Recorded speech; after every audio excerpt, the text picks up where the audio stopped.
cask of Amontillado. The 1,000 injuries of Fortunato I had borne as best I could, but when he ventured upon insult, I vowed revenge. You who so well know the nature of my soul will not suppose, however, that it gave utterance to a threat.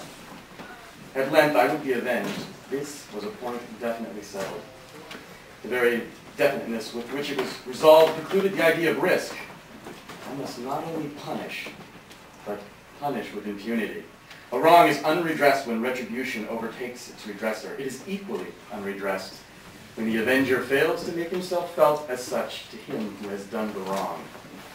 It must be understood that neither by word nor deed had I given Fortunato cause to doubt my goodwill. I continued, as was my aim, to smile in his face, and he did not perceive that smile now as at the thought of his immolation. He had a weak point, this Fortunato. Although in other respects he was a man to be respected and even feared, he prided himself on his connoisseurship in wine. Few Italians have the true virtuoso spirit. For the most part, their enthusiasm is adopted to suit the time and opportunity to practice imposture upon the British and Austrian millionaires. In painting and gemmary, Fortunato, like his countrymen, was a quack. But in the matter of old wines, he was sincere, and in this respect I did not differ from him materially. I was skillful in the Italian vintages myself, and bought largely whenever I could. It was about dusk one evening during the supreme madness of the carnival season that I encountered my friend. He had accosted me with excessive warmth, for he had been drinking much.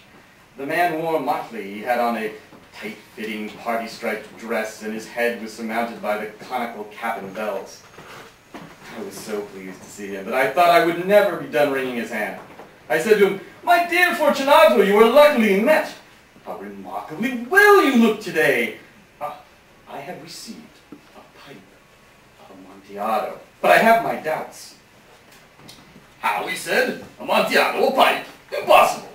And this in the middle of the carnival?" "I have my doubts," I replied, "and I was silly enough to pay the full Amontillado price without consulting you in the matter. Well, you were not to be found, and I was fearful of losing a bargain." "Amontillado." "I have my doubts." "But Amontillado!" "I must satisfy them." "Oh, Amontillado." "Well, as you are engaged, I am on my way to Lucchese. If anyone has a critical turn, it will be he, and he will tell me." "Crazy? You cannot tell Amontillado from sherry." "And yet some fools will have it that his taste is a match for your own." "Come, let us go." "Whither?" "To your vaults." "My friend, no. I could not impose upon your good nature. I perceive you have an engagement, and Lucchese—" "I have no engagement." Come. "My friend, no. It is not the engagement, but the severe cold with which I perceive you are afflicted. The vaults are insufferably damp, and they are encrusted with nitrate." "Let us go, nevertheless. The cold is merely nothing." Amontillado, you have been imposed upon. And as for Lucchese, well, you cannot distinguish sherry from Amontillado." Thus speaking, Fortunato possessed himself of my arm. Putting on a mask of black silk, and drawing my cloak closely about my person, I suffered him to hurry with me to my palazzo. There were no attendants at home. They had absconded to make merry in honor of the time. I had told them that I should not return until the morning, and had given them implicit orders not to stir from the house. These orders were sufficient, I well knew, to ensure their immediate disappearance, one and all, as soon as my back was turned. I took from their sconces 2 torches, and giving one to Fortunato, bowed him through several suites of rooms to the archway that led into the vaults. I passed down a long and winding staircase, requesting him to be cautious as he followed. We came at length to the foot of the descent, and stood together upon the damp grounds of the catacombs of the Montresors. The gait of my friend was unsteady, and the bells upon his cap jingled as he strode. "The pipe," he said. "It is further on," said I. "But observe the white webwork which gleams from these cavern walls." He turned to me and looked into my eyes with 2 filmy orbs that distilled the rheum of his intoxication. "Nitre?" he asked at length. "Nitre," I replied. "How long have you had that cough?"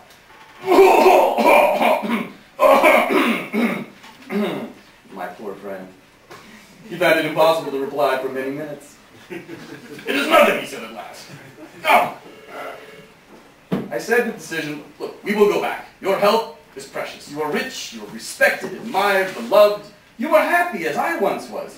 Well, you are a man to be missed. For me it is no matter. But we will go back. You will be ill, and I cannot be responsible. Besides, there is always Lucchese. Enough, he said.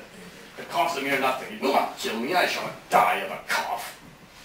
True, true, I replied, and indeed, I had no intention of alarming him unnecessarily. But you should use all proper caution. A draught of this medoc will defend you from the damp. Here I knocked off the neck of a bottle which I drew from a long row of its fellows that lay upon the mold. Drink, said I, presenting him the wine. He raised it to his lips with a leer. He paused and nodded to me familiarly with his bells jingling. I drink, he said, to the buried that repose around us. And I to your long life. He again took my arm and we proceeded. These vaults, he said, they are extensive. The Montresors, I replied, were a great and numerous family. I forget your arms. A human foot, Dior, in a field azure. The foot crushes a serpent rampant whose fangs are embedded in the heel. And the motto? Nemo me impune nachasset.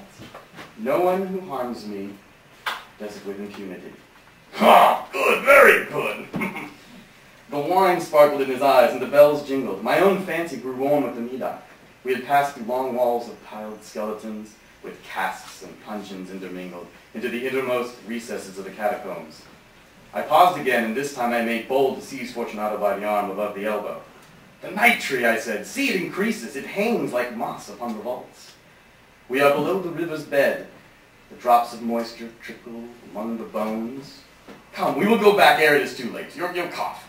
It is nothing, he said. Let us go, but first, another draught of that medoc. I broke and reached him a flagon of de Grave. He emptied it at a breath. His eyes flashed with a fierce light. He laughed, and he threw the bottle upwards with a gesticulation I did not understand. I looked at him in surprise. He repeated the movement, a grotesque one. What, you do not comprehend, he said. Not I replied. Oh, then you are not of the Brotherhood. How? You are not of the Masons. Oh, yes, I said, yes. You? Impossible. A Mason? A Mason, I replied. A sign, he said. A sign. It is this, I answered, producing from beneath the folds of my cloak a trowel. Huh, surely you jest, he exclaimed, recalling a few paces. But let us proceed to the Amontillado. Be it so, I said, replacing the tool beneath the cloak, and again offering him my arm. He leaned upon it heavily. We continued our route in search of the Amontillado.